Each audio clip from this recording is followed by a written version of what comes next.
ความเคลื่อนไหวนะคะทางการเมืองของฝรั่งเศสนะคะทางด้านของผู้นำฝรั่งเศสอย่างเอมานูเอล มาครงเนี่ยก็ออกมาเตือนว่าแม้ว่าผลสำรวจเนี่ยทางด้านของพรรค National Rally กับพรรค New Popular Front จะเป็นตัวเต็งในการเลือกตั้งรัฐสภาที่กำลังจะเกิดขึ้นแต่ว่าเอมานูเอล มาครงเนี่ยมองว่าเขาอาจจะนำมาซึ่งเรื่องของสงครามการเมืองอย่างเช่นนโยบายของพรรค National Rally บอกว่าสิ่งที่เกิดขึ้นนั้นไม่ว่าจะเป็นเรื่องของการแก้ปัญหาอาชญากรรม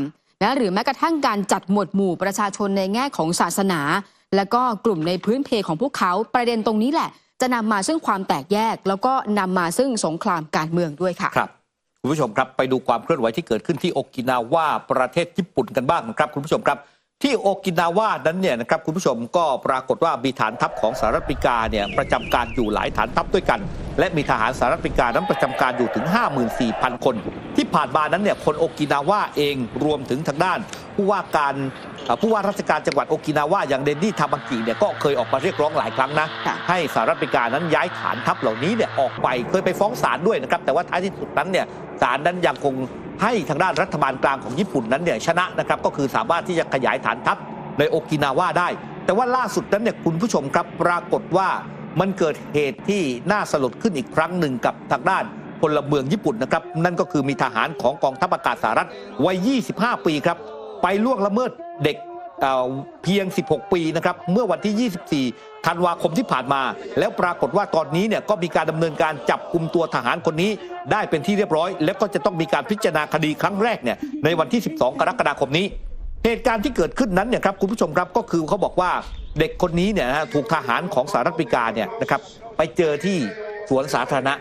ทหารคนนี้ก็เรียกเด็กเนี่ยขึ้นรถพอเรียกเด็กขึ้นรถเนี่ยบอกว่าเดี๋ยวมาคุยกันหน่อยนะครับปรากฏว่าก็ขับรถพาออกไปเลยนะครับแล้วก็ไปกระทำชำเรานะครับคุณผู้ชมครับก็เลยทำให้เรื่องนี้เนี่ยนะครับถูกนำไปสู่การดำเนินคดีกับทหารแห่งนี้แล้วก็เหตุการณ์ที่โอกินาวาเนี่ยคุณผู้ชมครับปรากฏว่าคือมันเกิดเหตุการณ์ลักษณะแบบนี้คือชาวญี่ปุ่นนั้นตกเป็นเหยื่อของทหารสหรัฐอเมริกาเนี่ยอยู่หลายครั้งอย่างเช่นปี 1999 เด็กหญิงวัย 12 ปีก็ถูกทหารสหรัฐอเมริกา 3 คนนั้นเนี่ยข่มขืนหรือว่าปี 2013 ทหารเรือของสหรัฐ 2 นายถูกจำคุกฐานข่มขืนหญิงชาวโอกินาวาวัย 20 ปีรวมถึงในปี 2017 ครับเจ้าหน้าที่สหรัฐถูกตัดสินว่ามีความผิดในข้อหาข่มขืนแล้วก็ฆาตกรรมหญิงท้องเนี่ยวัย 20 ปีรายหนึ่งด้วยนะครับหญิงท้องถิ่นนะครับก็คือชาวโอกินาวาเนี่ยวัย 20 ปีรายหนึ่งด้วยนอกจากนั้นยังมีอาชญากรรมอื่นๆเนี่ยอีกมากมายที่เกิดขึ้นจากผลของทหารสหรัฐอเมริกาที่ไปตั้งฐานทัพอยู่ในโอกินาวานะครับแต่ว่านั่นแหละญี่ปุ่นเองนั้นก็ยังยอมที่จะให้สหรัฐอเมริกานั้นตั้งฐานทัพแล้วก็เอาทหารเนี่ยไปไว้ในโอกินาวาเนี่ยกว่า 54,000 นายด้วยกันครับอีกหนึ่งความสัมพันธ์ระหว่างสหรัฐอเมริกากับทางการของอิสราเอลนะคะก่อนหน้านี้ที่หลายคนมองว่าอาจจะมีความตึงเครียดจากเรื่องของการที่สหรัฐอเมริกานั้นล่าช้าในการส่งมอบอาวุธให้กับทางการของอิสราเอลล่าสุดนี้นะคะจากการเยือนของรัฐมนตรีว่าการกระทรวงกลาโหมอิสราเอลก็คือโจอาฟ กาแลนด์ไปที่สหรัฐอเมริกาแล้วก็ไปพูดคุยหารือกับเจค ซัลลิวันที่ปรึกษาด้านความมั่นคงแห่งชาติของสหรัฐในบางช่วงบางตอนเนี่ยที่มีการพูดคุยกันเนี่ยต้องบอกว่าเรื่องของการจัดหาอาวุธกับการเจรจาต่างๆที่เคยมีปัญหาความตึงเครียดนั้นดูเหมือนว่าจะมีความคืบหน้าดีขึ้นนะคะปัญหาต่างๆได้รับความแก้ไขทางด้านของโยอาฟ กาแลนด์บอกเลยว่าการปฏิบัติการของกองทัพอิสราเอลนั้นไม่ได้เจาะจงไปที่ชาวกาซาแต่ว่าสิ่งที่เกิดขึ้นนั้นต้องการที่จะดูแล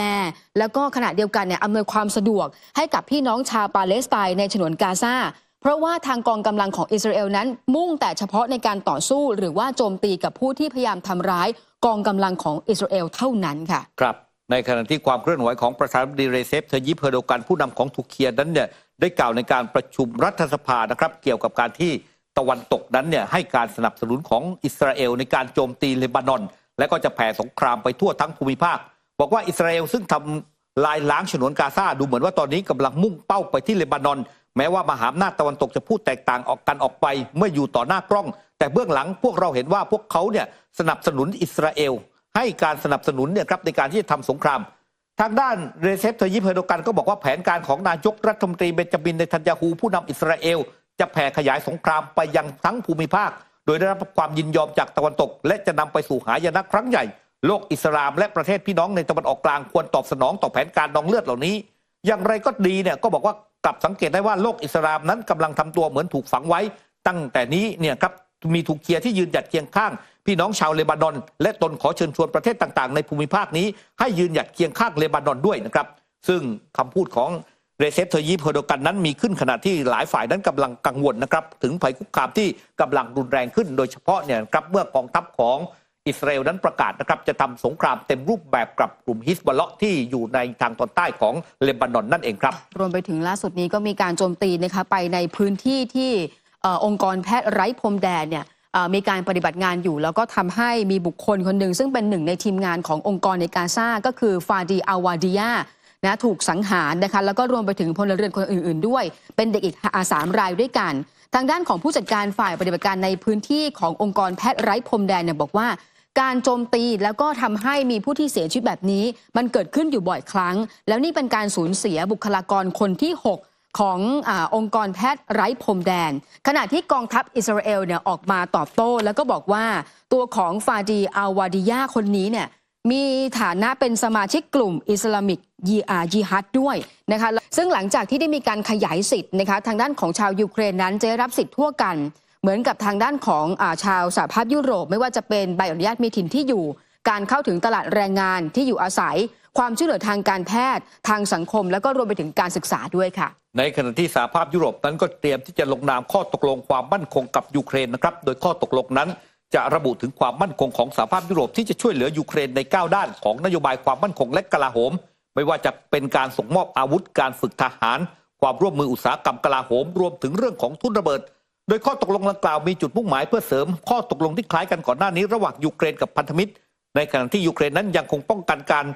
เปิดปฏิบัติการทางทหารของรัสเซียต่อไปนะครับสำหรับข้อตกลงนี้หากในกรณีที่มีการรุกรานเกิดขึ้นในอนาคตข้อตกลงนั้นก็ระบุไว้ว่าสหภาพยุโรปและยูเครนตั้งใจจะปรึกษาหารือกันใน24 ชั่วโมงเกี่ยวกับความต้องการของยูเครนและกำหนดขั้นตอนต่อไปได้อย่างรวดเร็วทั้งนี้ข้อตกลงดังกล่าวถือเป็นส่วนหนึ่งของความพยายามในวงกว้างของพันธมิตรยูเครนเพื่อการรับรองว่าพวกเขาจะยืนหยัดเคียงข้างยูเครนต่อไปในระยะยาวแม้ว่ายูเครนนั้นจะมีโอกาสที่จะเข้าร่วมสหภาพยุโรปหรือว่านาโต้ในทันทีหรือไม่ก็ตามก่อนหน้านี้ครับประเทศต่างๆเช่นสหรัฐอังกฤษฝรั่งเศสและเยอรมนีลงนามในสนธิสัญญาความมั่นคงกับยูเครนไปแล้วและสำหรับครั้งนี้ก็คาดว่าประธานาธิบดีวลาดิเมียร์เซเลนสกี้ผู้นำยูเครนนั้นก็จะมาร่วมงานในการลงนามในข้อตกลงดังกล่าวในการประชุมสุดยอดผู้นำสหภาพยุโรปที่เบลเยียมอย่างไรก็ตามยังไม่มีการยืนยันอย่างเป็นทางการว่าเซเลนสกี้นั้นจะมาร่วมเพียงแต่ก็มีการคาดการณ์เอาไว้เท่านั้นในขณะที่ทางด้านคาทารินามาเทโนวาเอกอัครราชทูตของกลุ่มสหภาพยุโรปประจำยูเครนนะครับให้สัมภาษณ์แสดงความเห็นกับสื่อบอกว่าการเจรจาเรื่องสมาชิกภาพระหว่างยูเครนกับสหภาพยุโรปน่าจะเสร็จสิ้นภายใต้ในทศวรรษนี้เพราะจนถึงตอนนี้ตนไม่เห็นว่ายูเครนนั้นมีความมุ่งมั่นจะหรือว่าความดื้อรั้นอย่างมากที่จะให้ความเคลื่อนไหวอย่างรวดเร็วตนคิดว่าในกรณีของยูเครนนั้นอาจใช้เวลาอย่างน้อยกว่าแต่ก่อนกับกรณีของประเทศอื่นๆนะครับในขณะที่ทางด้านมาเทโนวามาร่วมสนับสนุนท็อปนิวส์นำเสนอความจริงได้แล้ววันนี้เพียงกดปุ่ม Super Thanks แล้วเลือกจำนวนเงินตามที่ต้องการได้เลยครับขอบคุณครับ